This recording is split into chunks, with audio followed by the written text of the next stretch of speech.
Good morning, friends. Myself, Dr. Atul Sharma. I'm your guide for essential of sports injury prevention and rehabilitation.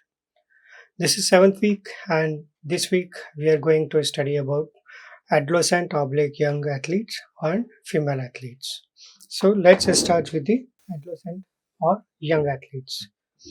Young athletes are those who are less than 18 years of age, and their skeletal maturity is yet to be completed. So they are very peculiar and they are considered in junior or sub-junior levels. They can participate in the senior also, but if their category are junior and sub-junior. Like in gymnastic, they participate in senior level tournament also. So, what are their peculiarities? One should be extra careful about when he's or she is dealing with the young athletes. So, let's we start. The first and foremost thing about the young athlete is that their ossification centers for the bones are not yet fused. So their bones are still growing, their muscles are not fully developed, they are emotionally very tender, they are not emotionally so independent, they can't take their own judgment. They require their parents oblique guardians to monitor them. In the bones, generally they grow till the age of, in the male, age of 18, and in the females generally 13 to 15, as their growth spurts occurs. In the female athletes, growth first growth spurts comes around 9 to 10 years of age, and the other 13 to 15 years of age. Same in the male athlete, the first growth spurts around 11 to 13, and the second one around 16 to 18 years of age. These are the growth spurts in which they gain their height, they develop their physical appearance also. They like pubic hair, axillary hair, body become more muscular. In the male, the body become more, and in the females, the thelarch and menarche got started, and the menstrual cycle gradually regularized, and the ovulations also started in the later cycles also. So, at these athletes are their body is adapting to the to become an adult. The motor skills like endurance, speed, agility, they are yet to be developed, and they are emotionally also tender. In these athletes, still there are two kinds of athletes, like those who develop their bone maturity quite early. The other ones are late matures. Their bones are still not developed and they are less in height. They are still have a chance to grow up. So those who are early mature, they in the junior and sub junior levels, they perform better as per their height and weight. And those who are late matures, they it's not necessary, but they are the one who develop later on, and they perform well in the later aspect. But on the skill aspect, they both are equal. Early matures are older than their age. They are bigger in size mentally. They are the of the same age. They have not grown up so early, so mature, so they can take their decision legally. And while the late matures, they attain puberty late, looks younger, and performance remains issue. So now we talk about the young athletes, how they are different from anatomically from the adult athletes, physiologically and the psychologically. The bone growth in the bones are not fully developed. The epiphysis, that is secondary ossification centers, are not fused. There is still chance to grow. Their bone mass is still less, and their secondary sexual characters are yet to be developing. Their molar teeth are not developed, and the bones are shorter in length, and the bone will grow in girth also, in the thickness also. Physiologically, their VO2 max is still less, but it is as per their weight and their weight according to age and weight, they are near about only, but still this thing has to be grown. Their endurance capacity and their thermoregulation center or thermoregulator system is not fully evolved, and there are more chances in the young athletes to develop heat related issues like heat stroke, heat exhaustion. uh, they are more prone for these. And as I just informed you also, the emotional aspect, they can't take legal decision independently. They are not fully matured. They're still a kid. They also suffer from the injuries. The injuries which they suffer are the traumatic injuries and non-traumatic injuries. Traumatic injuries are fractures, growth plate disturbances, avulsion fractures, and crenistic fractures. Apart from this, there is a sprain and strains also.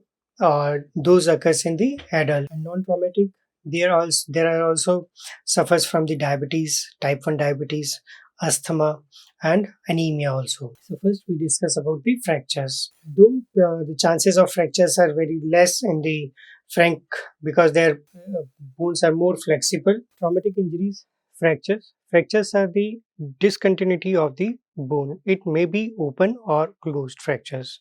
It can occur to anybody and in any sports. So, but the peculiarity in the young athletes are the growth plate disturbances, where the secondary ossification centers or the growth plates can be disturbed, and it is not easy to diagnose those fractures, and it required a specialist help. And for this, close monitoring of the that kit is also required. And generally, for the assessment, it requires bilateral X-rays because the specialist has to compare with the normal limb and the abnormal limb also, where that player has suffered injuries. These are the fractures in the young adult or young athlete require close supervision of of a specialist. And growth plate disturbances are quite common also, and as I just told, require close supervision. And the avulsion fractures are much more common in the young adults rather than the uh, elder ones, because the epiphyses where tendon or ligament insert tendon insert, they are not well grown, and the power in the tendons are much more.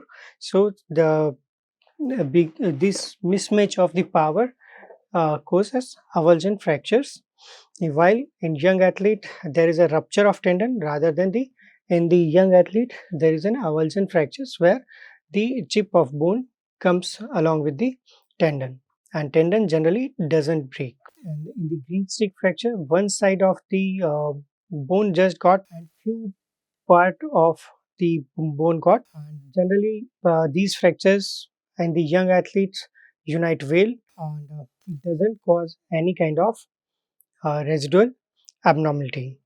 So, non traumatic uh, diseases in the young athlete, diabetes, quite common in the young athletes.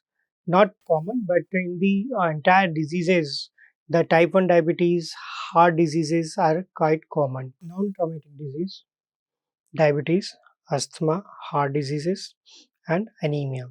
They are common diseases which adolescent athletes may or may not be suffering. We start from traumatic injuries only after green stick fractures. In the traumatic injuries, you might have heard about Earth disease also, Osgood-Schalter or osteochondrosis. They are the diseases with the growth plate disturbances, and the bit different from the normal fractures. Other injuries which adults also face, like fractures, it requires a plaster and correct correction also. When we put plaster for the young athlete, the rotational part is also has to be considered, because the if some rotational injuries occurred, so lifelong that disability will be there. And in the osteochondrosis, like Perth disease, Osgood-Schalter disease, the intensity of the sports and sometime that particular sports has to be changed, and it requires rest and sometime intra-articular injections also. So it requires special treatment, and generally patient gives history of overloading and with a tribal trauma. uh, and tribal trauma is the things which bring patients to the doctor. And initially they insist about this started with the this tribal trauma, but gradually when you interact they start saying no, it was persistent. Before that it was milder, but now it has aggravated.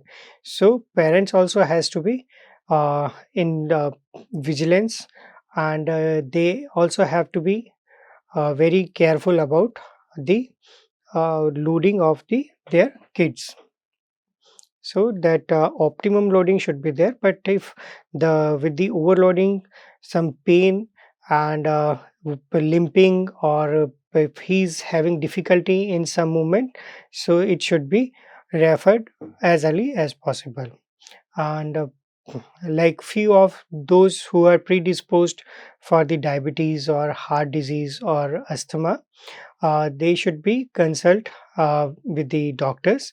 And so whenever there is an athlete or parents bring their child into the club, the coach and the administration should ask them for their basic medical examination of their kids to rule out any congenital disorders like type 1 diabetes, any heart disease like valve disturbances, there is an tetralogy, or like other diseases. So and the doctor who is examining for the kid for to participate in the any competitive sports, he should check for the murmur, any bronchial sounds, or the anemia, all the joints, and the secondary ossification centers like tibial. Is there any tenderness in the trochanteric or greater trochanteric area, or is there any tenderness in the spine? These should be checked. And the range of motion at all the joints has to be examined at the time of uh, and examination should also include their height and weight chart, their um growth, their birth charts also. Okay, the delivery was normal or it was cesarean, the birth weight, and how this kid uh, is progressing, their height weight chart. And every yearly this chart has to be maintained, so the growth pattern to be monitored, whether he requires any nutritional support, or the nutrition is on the right path. A complete blood count should be checked once in a year, or whenever he complain of deterioration of performance, then he required counseling. And the all the stakeholders like coach, their parents, and his colleagues, also his peers also has to be counseled. He's eating properly, or he's just ignoring, or he's not taking part, or something is troubling him. And simultaneously one has to be checked for the deficiencies like rickets, or like boosting of the widening of wrist, and these things has to be examined. They should be, their sessions should be documented. The practice of athlete diary should be, they have to maintain their diary, so in the later age and when they become a professional athlete, they should maintain their athletics diary, in which they should maintain about how they have the performed training, in how many tournaments they have participated, what is their performance, and about their diets also they have to enter each and everything. If he is a javelin thrower, how many javelins he has thrown today, and what was his training sessions, how many flexibility exercises, how many repetitions of particular exercises he has done. So all these habits has to be developed in a young age. Aerobic activities should be gradually increasing, and as per the age-wise recommendations, like up to 14 years of age, only 10 kilometers per week has to be allowed, and as the bone matures, up to 16 years, half marathon can be allowed, and after 18 years or 17 years of an athlete, he can participate in full marathon till the time his heart and the other physiological like VO2 max is reaching up to maximum level. With the practice, it's not that that 17-year athlete he just started training and all of a sudden he participated in a full marathon. It also depends on the training age. Training age means that the age from which he has started his training of that particular sport. It doesn't mean if he's playing some other games since age of 9, now he has switched over from other game. So his total sports history is from 9 year, but his training age for that particular sports is now changed from the day he started playing that sports. And during the childhood, all apart from that main game, the other game should also be encouraged. So the overall development of a kid, the other body parameters, like if he is a judo player but he required speed and endurance and agility, so all these parameters has to be monitored, and if he participate on if he plays only one game, so that particular bones or particular range of motion only get developed, the other parts will not be so well developed. So these young athletes has to be encouraged to play other games or other exercises also.